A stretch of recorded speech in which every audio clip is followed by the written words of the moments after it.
Jail कितनी बार गए आप?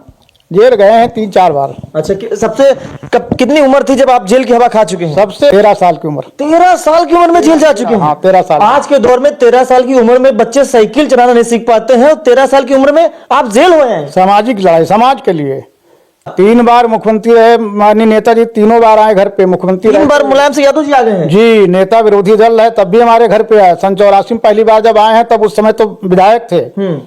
जनेश्वर मिश्रा जी, कमलेश पाठक जी, भगवती सिंह जी, 9 लोग आए थे सन 84 में। बड़ी मुश्किल। जनेश्वर मिश्र जी आपके घर पर आए? जनेश्वर मिश्र जी मेरे घर पे आए थे नेताजी के साथ में। राजनीति में इतना बड़ा आपका कद है, लेकिन अपने आप को छुपा रिश्ता क्यों रखा आपने? आप मलिहाबाद के रहने वाले हैं और मलिहाबाद की राजनीति को बहुत जड़ से आप समझते हैं जी। और वरिष्ठ नेता भी आप मलिहाबाद से हैं जी। 2 बार से ये सीट समाजवादी पार्टी हार रही है जी। 27 के लिए क्या कुछ प्लान है कि यहाँ से क्या सोचा 27? देखिए, 27 के लिए जिसको भी टिकट दे देगी पार्टी, माननीय राष्ट्रीय अध्यक्ष जी अखिलेश यादव जिसको टिकट दे देंगे वो 27 का चुनाव जीतेगा। नमस्कार दोस्तों, इस वक्त मैं लखनऊ के मलिहाबाद विधानसभा क्षेत्र में मौजूद हूं और आज आपको एक ऐसे शख्स से जाने जा रहा हूं जो बहुत ही चर्चित हैं। हमारे बीच वीरेंद्र सिंह यादव जी हमारे बीच मौजूद हैं और इनकी पहचान बहुत बड़ी पहचान है। माननीय नेताजी मुलायम सिंह यादव की बात करें तो नेताजी मुलायम सिंह यादव घर आ चुके हैं यहाँ पर। सन 84 में पहली बार नेताजी मुलायम सिंह यादव इस घर में आ चुके हैं। अखिलेश यादव भी आ गए। तस्वीरों पर दिखा दीजिए, ये तमाम सारी तस्वीरें लगी हैं वीरेंद्र यादव जी के साथ, अखिलेश यादव के साथ तस्वीरें लगी हुई हैं और इधर भी तस्वीरें दिखा दी, पीछे दिखा दीजिए तस्वीरें। ये तमाम सारी कैमरामैन की तस्वीर लगी है और एक ये फोटो दिखा दीजिए भाई साहब, ये देखिए एक ये फोटो दिखा दीजिए, बहुत प्यारी सी फोटो अखिलेश जी की रखे हुए हैं। अब बातचीत करेंगे, हमारे बीच वीरेंद्र यादव जी हैं, बैठ जाइए थोड़ा बातचीत करते हैं। बहुत बहुत स्वागत है हमारे चैनल पर आपका। पहले तो जी धन्यवाद आपका। सबसे पहले मैं आपको धन्यवाद देता हूं कि आप कम से कम मेरे गांव तक आए चल के। वीरेंद्र यादव जी, एक सवाल ये है कि आप समाजवादी पार्टी के लिए बहुत सारा काम किए हैं।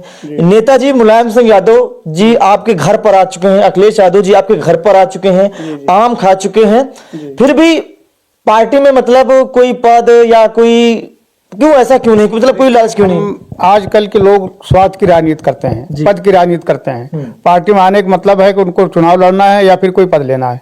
हम तो उस जमाने के हैं जब सन 77-78 में माननीय नेताजी हमारे राज्य सहकारिता मंत्री थे और माननीय रामनेश यादव जी मुख्यमंत्री थे। उस समय हमारी नेताजी की मुलाकात हुई थी और जितना हमने संघर्ष किया लेकिन किसी स्वार्थ के लिए हमने नहीं किया। हमारा सिर्फ एक ही उद्देश्य था, हमारे नेताजी आगे बढ़े और हमारे समाज को आगे बढ़ाएं और वो ऊपर वाले ने पूरा किया। नेताजी हमारे आगे बढ़े।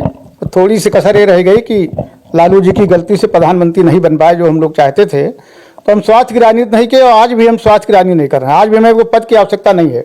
लेकिन आज नेताजी, आज का जो दौर है, आपने देखा होगा कि आज के दौर में जो यंग नौजवान लोग हैं, हमने देखते हैं कि कोई विधायक का चुनाव लड़ना है, किसी को सांसदी का लड़ना है, किसी को जिला पंचायत में टिकट चाहिए, 2 महीने 3 महीने 6 महीने के लिए आते हैं, बढ़िया भोकाल से प्रचार करते हैं, उसके बाद टिकट लेने की बात करने लगते हैं।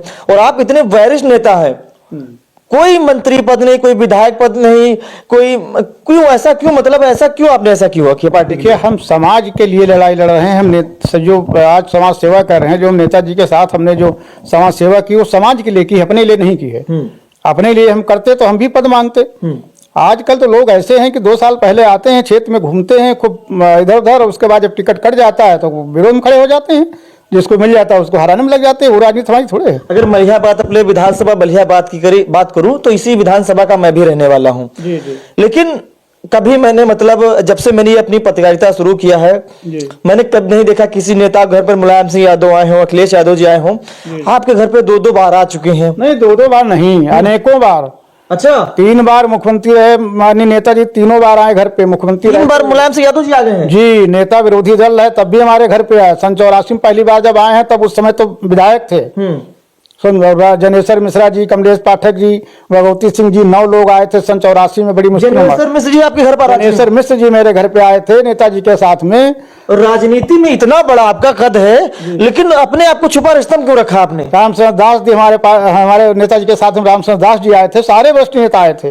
अगर नेताजी की बात करूं उस दौर की, जब नेताजी मुलायम सिंह यादव आपके घर पर आया हुआ करते थे, अगर उस दौर में अगर आप सोचते कि हमें ये चाहिए तो शायद बड़ा आसानी से मिल जाता। हम चाहते, जब चाहते तब मिल जाता नेताजी, जब चाहते। आज भी चाहे, आज भी हम अखिलेश द्विवेदी कहें हमें पद चाहिए, आज मिल जाएगा। पर हम मांगते कहाँ पद की, हमें कोई आवश्यकता नहीं है। भोकाल नहीं पसंद है? भौकाल हमारा इतने बहुत है, हैं? भौकाल हमारा इतने बहुत है, इतने बहुत है। हम जनता लोग चाहते हैं कि हम बढ़िया नेता बन जाए, विधायक बन जाए, 2-4 गनर हमारे आगे पीछे घूमे बढ़िया भौकाल से, क्यों नहीं चाहते? मैंने आपकी चर्चा, हालांकि मैं आपको जानता नहीं था, एक गांव में मैं रिपोर्टिंग कर रहा था, वहां मैंने आपकी चर्चा सुनी, तब जाके मैं आपके गांव आया हूं। आपने देखा होगा 15-20 साल से हमारे क्षेत्र में कुछ ऐसे लोग समाजवादी पार्टी के नेतागिरी करने लगे हैं। कोई जमीन का काम किया, वो पैसे वाला हो गया, कोई कुछ उल्टा सीधा नंबर 2 काम किया, पैसा वाला हो, कोई मिट्टी काम किया, पैसे वाले, पैसा उनके पास आया और वो स्वार्थ की राजनीति करने लगे। और स्वार्थ की राजनीति हमें पसंद नहीं है। हम पार्टी को मजबूत करने की राजनीति करते हैं, पार्टी समाज को अपने आगे बढ़ाने की राजनीति करते हैं। हमारा समाज आगे बढ़े, ये मनवादियों से छुट्टी मिले और हमारे समाज को हक और अधिकार मिले, हमें कुछ न मिले, हमें कोई आवश्यकता नहीं, हमें ऊपर वाले ने हमको बहुत कुछ दे रखा है। सन 86 में पहली बार हम कमांडर जीप लेकर के इस पूरे क्षेत्र में, जब कांग्रेस का जलजला था, यूपी से लेके केंद्र तक कांग्रेस की सरकार थी, माल के चौराहे पर ठाकुरों और मलिहाबाद के चौराहों पर पठानों को बोलबाला था। उस समय मैंने राजनीति की। श्रीपाल कुशवाहा विधानसभा अध्यक्ष रहे, मरवा दिए गए।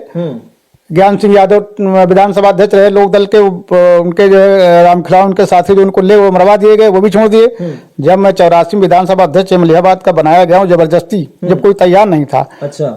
लेकिन हमने जो राजनीति की वो कमांडर जीप लेकर के पूरे दमखम से 10 लौंडे, 4 असलहे, 4-6 हाकी ब्यात लेकर के हमने खूब जम के राजनीति की है। नेताजी का साथ हमने दिया, बाकी हमारा अच्छा, अभी आपने कहा 2 लोग मरवा दिए गए हैं। हाँ। आपको डर नहीं था कि हमारे साथ ऐसा कांड न हो जाए? इसीलिए कमांडर जीप 4 असलहे लेके 8-10 बेत लेकर के गाड़ी चलते थे, 8-10 नौजवान।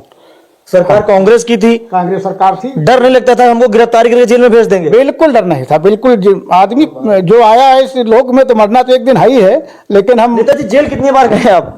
जेल गए हैं 3-4 बार। अच्छा, सबसे कितनी उम्र थी जब आप जेल की हवा खा चुके हैं? सबसे पहले हम सामाजिक स्तर पर जो हमारे गांव में हो रहा था उसको हम बर्दाश्त नहीं कर पाए। जमींदारी खत्म हो गई, लेकिन जमींदारों की जमींदारी गरीब के साथ उसी तरह चल रही थी, वो मुझे बर्दाश्त नहीं हुआ। तो पहले उसको मारे पीटे, तब एक बार जेल गए 77 में। उम्र कितनी होगी आपकी? 13 साल की उम्र। 13 साल की उम्र में जेल जा चुके हैं? हाँ, 13 साल। आज के दौर में 13 साल की उम्र में बच्चे साइकिल चलाना नहीं सीख पाते हैं, और 13 साल की उम्र में आप जेल हुए हैं। सामाजिक लड़ाई, समाज के लिए। अच्छा। एक बुझवा बिरादरी की लड़की के एक जमींदार का लड़का लेके उसके घर में घुस गया, 2 घंटे बाद निकला। 13 साल की उम्र में मैं समझता था कि ये किस लिए उसके घर के अंदर इतनी देर रहा, 2 घंटे। अच्छा। और वो मुझे बर्दाश्त नहीं हुआ। यानी मतलब दूसरों की लड़ाई अपने कंधों पर ले लिया। लड़ाई दूसरों का, अपनी लड़ाई कोई नहीं रही। अपने लिए करते तो आज हम MP MLA और किसी न किसी अच्छे पद पे होते। अपना कभी हमने सोचा ही नहीं, दूसरे के लिए। अच्छा, इसका खेद नेताजी है कि नहीं कि मतलब हमने सामाजिक इतनी लड़ाइयां लड़ी और इतना हमारा सब कुछ है? नेताजी के बगल में बैठने वाले, अखिलेश जी के बगल में बैठने वाला, ये खेद है कि नहीं कि अगर हम चाहते आज हम भी बड़े बन जाते? कोई खेद हमें नहीं है, कोई मतलब खेद नहीं? ना, कोई खेद नहीं। ऊपर वाले ने हमको सब कुछ दे रखा है, आराम से रोटी खा रहे हैं, कोई टेंशन है, कोई तनाव, कुछ है, समाज सेवा कर रहे हैं। अच्छा, कोई खेद नहीं है। कोई खेद नहीं है भाई। आप सबने कहा कि 86 में हम कमांडर ले आए, 2002 में मार्शल ले आए रॉयल नई, उसके बाद स्कॉर्पियो लाए, फिर एक सफारी नई ले आए। हम कमाते हैं अपनी खेती और अपने बाहुबल पर अपनी मजबूती से कमा के अपना खर्च करते हैं। नंबर 2 काम कोई नहीं हमारे साथ। अच्छा, नेताजी की राजनीति में और अखिलेश यादव की राजनीति आप देख रहे हैं। 2 बार अखिलेश, मतलब 2 बार आपने देखा कि 12 में समाजवादी पार्टी की सरकार बनी। उसके बाद क्या कमी नेताजी रह रही कि हर बार आप सत्ता से दूर रखे जा रहे हैं? कोई कमी रह रही होगी जो? देखिए, कमी क्या है, असल में कुछ ऐसे अवसरवादी लोग पार्टी में घुसे थे, उनके उल्टे सीधे कुछ काम रहे तो जनता से थोड़ी दूरी हो गई और जनता थोड़ा नाराज हो गई। और मैं यही तो कहना चाहता हूँ, उसमें अपने ही लोग थे जो जनता के नहीं सुनते थे, अपना पेट भर रहे थे। उसमें ना तो अखिलेश जी की कोई गलती है, ना नेताजी की कोई गलती है, और ना ही उन्हीं की गलती। वही लोग जो हम बता रहे हैं कि 20 साल से 10 साल से पार्टी में आकर के स्वार्थ की राजनीति करने लगे, उन लोगों ने लूट घसोट मचाई, जनता परेशान हुई और जनता बदलाव चाहती थी, बदल दिया। लेकिन अब बीजेपी तानाशाही शासन कर रही है। अब वो साम दाम दंड भेद मुकदमा लिखना, सब तरह समाजवादी पार्टी के मजबूत कार्यकर्ताओं को डरवा करके अब वो इस तरह सत्ता चला रही, वोट ले रही है। हमारे डर के आदमी वोट दे रहा है। तो क्या लग रहा है कि अभी देखिए अब 27 में तो नहीं डरवा पाएगी। 27 में सरकार आएगी, पूर्ण बहुमत सरकार आएगी। 27 में सरकार बनेगी समाजवादियों की? पूरी बहुमत से सरकार बनेगी। माननीय अखिलेश यादव जी मुख्यमंत्री बनेंगे। लेकिन अभी हाल ही में अभी लोकसभा का चुनाव हुआ, समाजवादियों ने यूपी में खैर झंडा गाड़ दिया। लेकिन अभी उपचुनाव हुआ, 9 सीटों पर 2 ही सीट समाजवादी पार्टी जीती, 7 सीटों पर बीजेपी। लोग कह रहे हैं कि ये संकेत है कि 2027 का जो चुनाव होगा नहीं, ये संकेत नहीं है। आपने देखा है कि चुनाव की घोषणा बाद में हुई है। सूबे के जो मुख्यमंत्री योगी आदित्यनाथ हैं, उन्होंने 3-4 महीना पहले बीएलओ चेंज करना, वहाँ का लेखपाल हटाना, वहाँ का दरोगा सीओ हटाना, मुस्लिम यादव सब हटा करके अपने ठाकुर बिरादरी और अपने बिरादरी पोस्ट करके वो बेईमानी की नीयत उनकी कब से शुरू हुई? 4 महीना नहीं, चुनाव की घोषणा होने के बाद, होने से पहले ही उनकी तैयारी शुरू हो गई। साम दाम दंड भेद। और फिर जनता कभी कभी ये सोचती है कि सरकार तो बदलेगी नहीं इन 9 सीटों से। अगर सरकार नहीं बदलेगी, विपक्ष का जीत भी जाएगा तो सरकार गुस्से में और कोई काम नहीं करेगी। यहाँ अच्छा, एक सवाल और आपसे हो जाए, ये बताइए कि अभी जो लोकसभा चुनाव में समाजवादियों को जो बहुमत मिली थी, अभी उपचुनाव हुआ, 7 सीटों पर समाजवादी, 2 सीटों पर समाजवादी, 7 सीटों पर बीजेपी। तो कहीं ना कहीं समाजवादियों के अंदर जो जोश था कि जो जनता ने 24 में दिया था, वो कमजोर पड़ा कि नहीं, कमजोर नहीं पड़ा। वो समाजवादी समझ रहे हैं कि साम दाम दंड भेज करके उपचुनाव जीता गया है हर तरह से। और उपचुनाव तो सत्ता के पक्ष में जाते हैं, जनता का थोड़ा मूड ये रहता है सत्ता पक्ष का होगा तो कुछ काम करेगा। और ये 9 से कोई सरकार नहीं बदलनी, सरकार बदलने को होता तो जनता ठीक वोट करती। सपा 9 की 9 जीती सीटें, 9 की 9 जीतती सपा। लेकिन जनता ये चाहती थी कि 9 से कोई सरकार पे असर नहीं पड़ना है और विकास पे असर पड़ जाएगा क्षेत्र में। अगर विपक्ष का हम जीत जाएगा सपा का, तो बीजेपी के लोग कोई काम नहीं करने देंगे। इसलिए जनता ने उपचुनाव ज्यादा और बेईमानी भी कराई है, दोनों चीजें आ गया। आप मलिहाबाद के रहने वाले हैं और मलिहाबाद की राजनीति को बहुत जड़ से आप समझते हैं जी, और वरिष्ठ नेता भी आप मलिहाबाद से हैं जी, 2 बार से ये सीट समाजवादी पार्टी हार रही है। जी। 27 के लिए क्या कुछ प्लान है कि यहाँ से क्या सोचा 27? देखिए, 27 के लिए जिसको भी टिकट दे देगी पार्टी, माननीय राष्ट्रीय अध्यक्ष जी अखिलेश यादव जिसको टिकट दे देंगे, वो 27 का चुनाव जीतेगा। 27 में बीजेपी यहाँ पूरी तरह से हारेगी, कोई बचा नहीं पाएगा।